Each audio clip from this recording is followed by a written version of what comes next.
Hey y'all, welcome back to It's More Than Just Hair.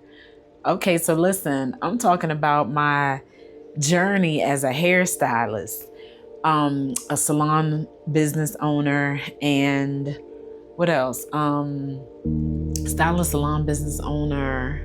Yeah, oh, and client, basically, and I'm speaking to clients.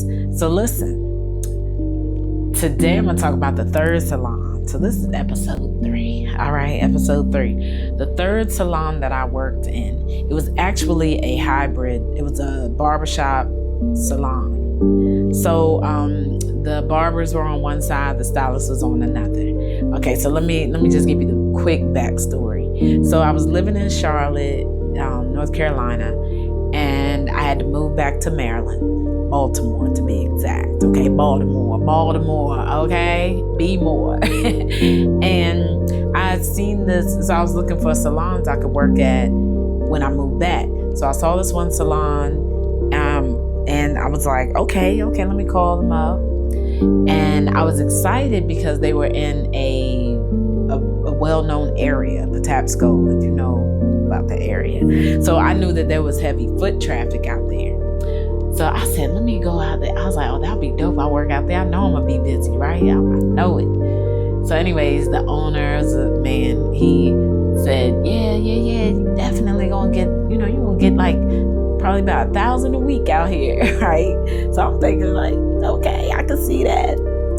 And I was ready, y'all, ready. All right, so I get back to Baltimore and I start working in there. And I mean, I of course knew the area, so I wasn't expecting for it to be all like upscale or nothing like that. And I'm good in any environment, for real, as long as people know how to act. And so the stylists and the barbers are cool, mad cool. But it was the fact that there wasn't no foot traffic happening. And I was like, I know we had this discussion before I moved out here, as far as like, you got some flow? Is there gonna be some clientele? Because I moved back to the area. No joke, I was getting like 1 or 2 people a week. I don't even know how long I stayed there, but it wasn't that long. And then at the time, I was a little more feisty. No, but what I didn't appreciate was that the owner, him being a barber, was trying to regulate how I did hair and hit up to his expectations. And so we had a little,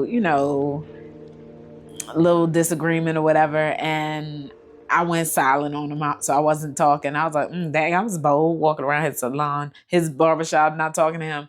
So, he asked me like, what's going on? Why are you not speaking to me? And so I was just like, because I don't see no future here like that. And I was just like, you trying to tell me how to do hair, and you're a barber, you don't know how to do hair. And I do hair a certain way. And, the client was satisfied. You don't need to try to correct something that doesn't need to be corrected, right?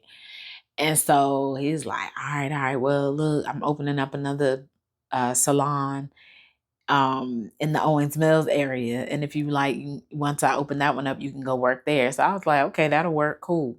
Different environment probably will fit me a little bit better anyways, right? So I'm going to tell you about that salon on the next video. But okay, so what I observed with that situation was a controlling mechanism. So, and also, just not being honest. So, controlling and dishonesty. And that's not the only salon I've experienced that at.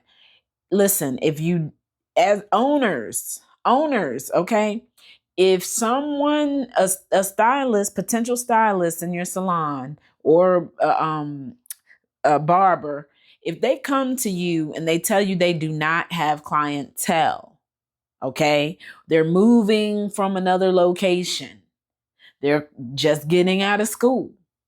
If they tell you this, does it registers, right? They don't have clientele. And that means that you should have a flow of clientele for this stylist or barber. If you don't have that, just be honest and say you don't have that. Like, you can just don't give any type of expectation, even to say, like, well, yeah, you should be able to build. Like, what the traffic looks like. And it's good to know too what skill set the stylist or barber has, to know whether or not they are going to be able to, build, or if that type of clientele is flowing through your salon or barbershop. Okay. So yeah, when I experienced that, I was like, that's not right. You don't do that to people. You don't waste people's time like that. So that's a message. Okay.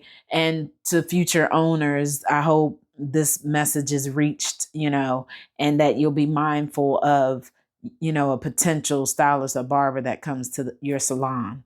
All right. So anyways, I got a class coming, y'all. All right, so I'm doing a healing heels.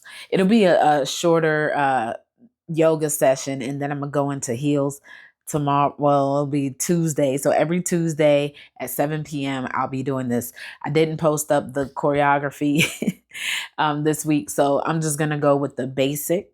So the training on teaching you how to stand, walk, how to control your movement, how to breathe with your movement.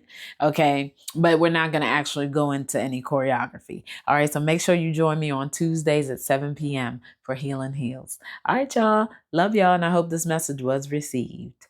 Hey, Tap.